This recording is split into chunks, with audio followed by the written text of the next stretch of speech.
Oke, selamat pagi semua teman-teman yang ada di rumah. Kembali lagi dengan gua Theodorus Singakaro Ginting. Pagi ini kita ada acara spesial yang kita bikin di YouTube channel kita. Kita ada di rumah teman gua yang nanti akan dijelaskan rumah ini apa, namanya apa. Dan dia adalah sekarang head coach dari strength conditioning di Lions MMA. Tanpa kita banyak basa-basi lagi, langsung saja kita perkenalkan orangnya langsung. Silakan, Bro. Oke, halo semua, nama saya Dansen.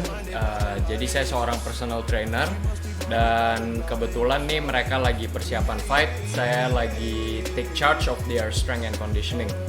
Jadi ngapain aja kita, seorang fighter kan butuh banyak atribut ya, dari strength, dari kondisi fisiknya, conditioning, dan juga dari segi injury prevention ya. Jadi mereka latihan kan intens tuh. Jadi jangan sampai cedera.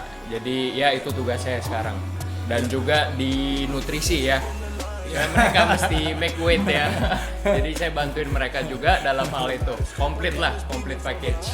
Ya. Jadi hari ini kawan-kawan, selain gue memperkenalkan Dansen dan tempat latihan Dansen ini, kita juga mau membahas beberapa hal tentang bagaimana caranya menjaga aktivitas dan kesehatan tubuh kita selama bulan puasa ini. Apa aja mau kita bahas setelah berikut ini, oke?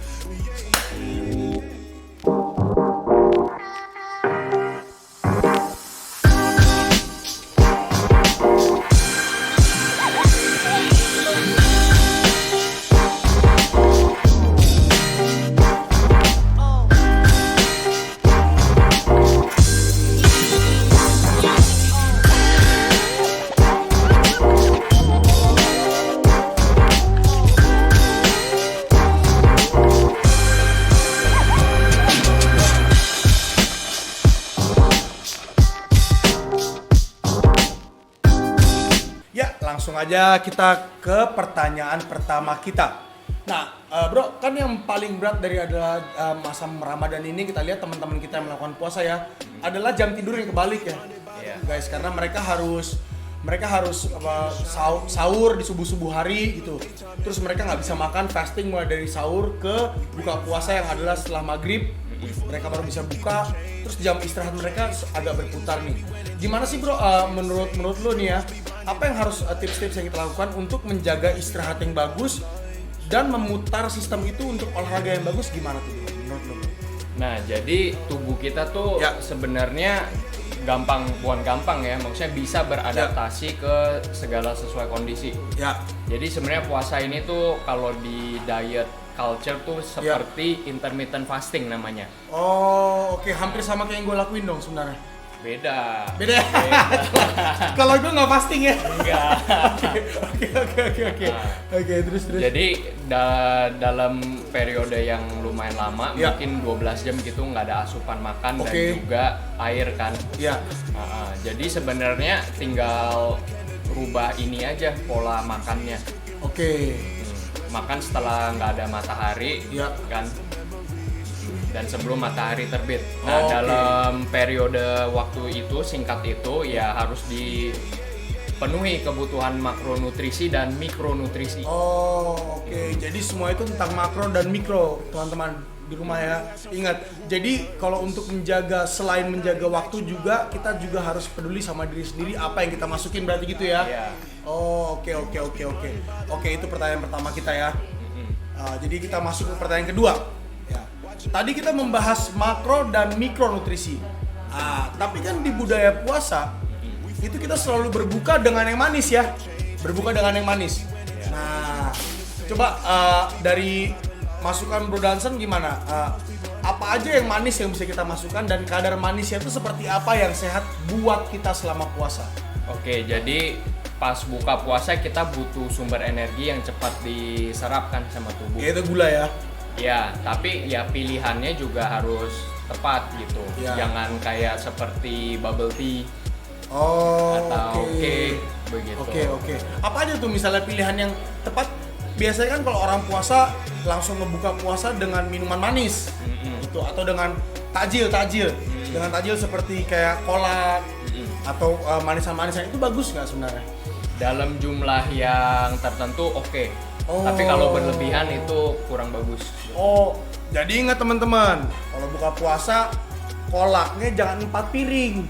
Bukan itu tujuannya. Mungkin cuma cukup es teh manis kali segelas ya. Iya. Nah, itu juga gulanya nggak 20 sendok, beda. 1 sendok cukup.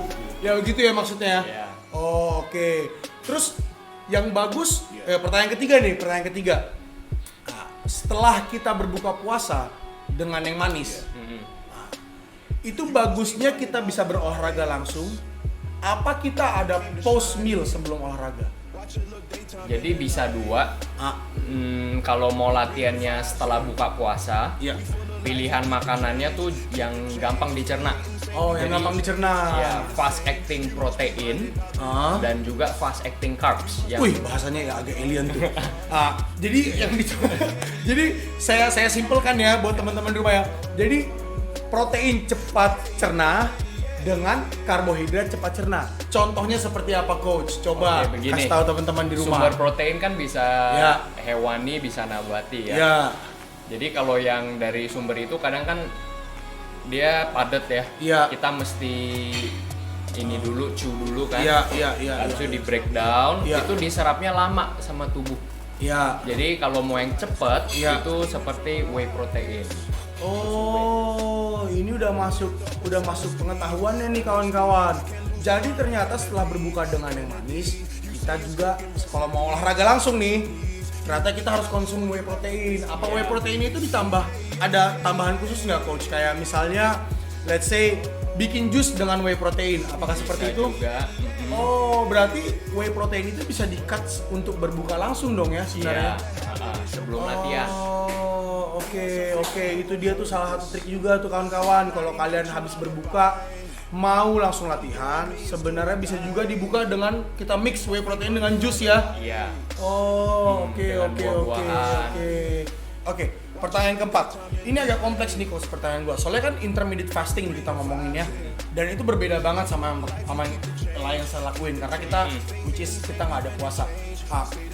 Gini, setelah semua tadi yang dijelaskan, kita berbuka dengan yang manis. Yang manis bisa juga minuman manis dengan kadar yang bagus, gula dengan kadar yang bagus ya.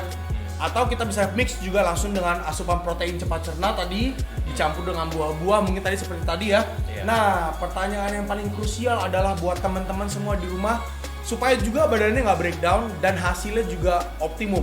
Latihan apa yang cocok setelah kita melakukan post workout atau tadi kita berbuka dengan yang manis? Oke, jadi selama bulan puasa, Ya. sebenarnya in terms of muscle ya, otot, Iya, masa otot iya. kita tuh mau sebisa mungkin Iya. Prevent breakdown. Oke. Kita mau maintain sebanyak mungkin masa otot di dalam tubuh kita. Oke. Karena tanpa asupan yang cukup, Iya. mau nggak mau dia pasti breakdown kan. Iya bener. Di Kayak apa breakdown. istilahnya katabolik ya Coach? Katabolik. Ah, Ya, jadi sebaiknya latihan yang paling dianjurkan adalah strength training, angkat beban. oke. Setelah berbuka itu, Iya. tenaganya ada nggak Coach? Nah, tenaga nggak ada apa ada itu tergantung apa yang kalian makan. Oh, Yang oke. Kembali ke tadi Pre-workoutnya. pre-workoutnya. Oh. Nah, tenaga kalau dibanding dengan biasa nggak puasa pastinya beda. Iya. Apalagi ini kita baru mulai ya, baru Iya, mulai iya, puasa. iya. Itu akan butuh waktu untuk adaptasi.